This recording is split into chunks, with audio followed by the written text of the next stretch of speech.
बर्फीली हवाओं के बीच ऐना की सांसें धुएं की तरह दिखाई दे रही थीं। उसके चारों ओर सिर्फ बर्फ से ढके पेड़ और एक जमा हुआ तालाब था। वो जानती थी कि उस तालाब के नीचे कहीं एक क्रैश्ड प्लेन है और उसमें एक सैटेलाइट फोन है जो उसकी जिंदगी बचा सकता है। पहली बार जब ऐना ने उस बर्फीले पानी में कदम रखा तो लगा जैसे हजारों सुइयां उसके पैरों में चुभ रही हों। सिर्फ कुछ सेकंड में ही उसके हाथ और पैर सुन्न हो गए। वो तुरंत वापस किनारे पर आ गई, अपने शरीर को गर्म करने की कोशिश करते हुए। लेकिन हार मानना ऐना के स्वभाव में नहीं था। उसने सोचा कि शायद एक राफ्ट बनाकर वो उस प्लेन तक पहुंच सकती है।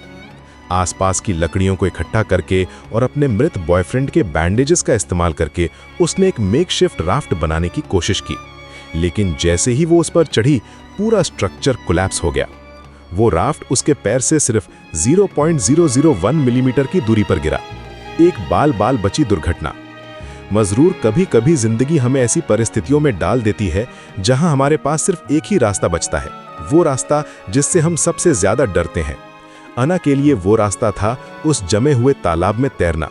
उसने अपनी सारी हिम्मत जुटाई और फिर से उस बर्फीले पानी में उतरी। इस बार वो रुकी नहीं। हर स्ट्रोक के साथ उसका शरीर कांप रहा था, लेकिन उसका रिजॉल्व टूटा नहीं। वो जानती थी कि अगर वो अब हार गई तो फिर कभी वापस नहीं आ पाएगी।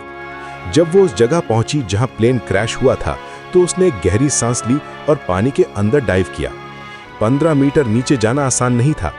जैसे जैसे वो गहराई में जा रही थी, पानी का प्रेशर बढ़ता जा रहा था। उसके कान दर्द कर रहे थे और सांस लेने में तकलीफ हो रही थी। प्लेन के कैबिन में पहुंचकर उसने देखा कि कम्युनिकेशन डिवाइस बुरी तरह फंसा हुआ है। टाइम कम था, ऑक्सीजन खत्म हो रहा था। उसने तुरंत एक पैकेज ग्रैब किया जो कैबिन में पड़ा था और तेजी से ऊपर की तरफ स्विम करने लगी।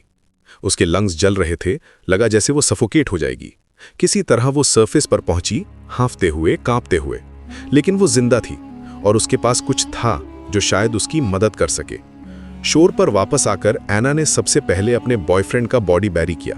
वो जानती थी कि अगर वो ऐसे छोड़ देगी तो वाइल्ड एनिमल्स अट्रैक्ट हो जाएंगे। उसने एक छोटा सा टूमस्टोन भी बनाया उसकी मेमोरी में। फिर उसने उस पैकेज को खोला जो वो प्लेन से लाई थी। अंदर एक कंप्यूटर था, एक फोन डाटा केबल था और कुछ ऐसा था जिसकी उसने कभी उम्मीद नहीं की थी। बंडल्स और बंडल्स ऑफ कैश। इतना पैसा कि उसकी आंखें चौंधिया गई। उस मोमेंट में ऐना के दिमाग में एक बोल्ड आइडिया आया, वो आइडिया जो उसकी पूरी जिंदगी बदल सकता था। अब वो सिर्फ सर्वाइवल के बारे में नहीं सोच रही थी। अब उसके पास एक नया प्लान था, एक नया पर्पस था।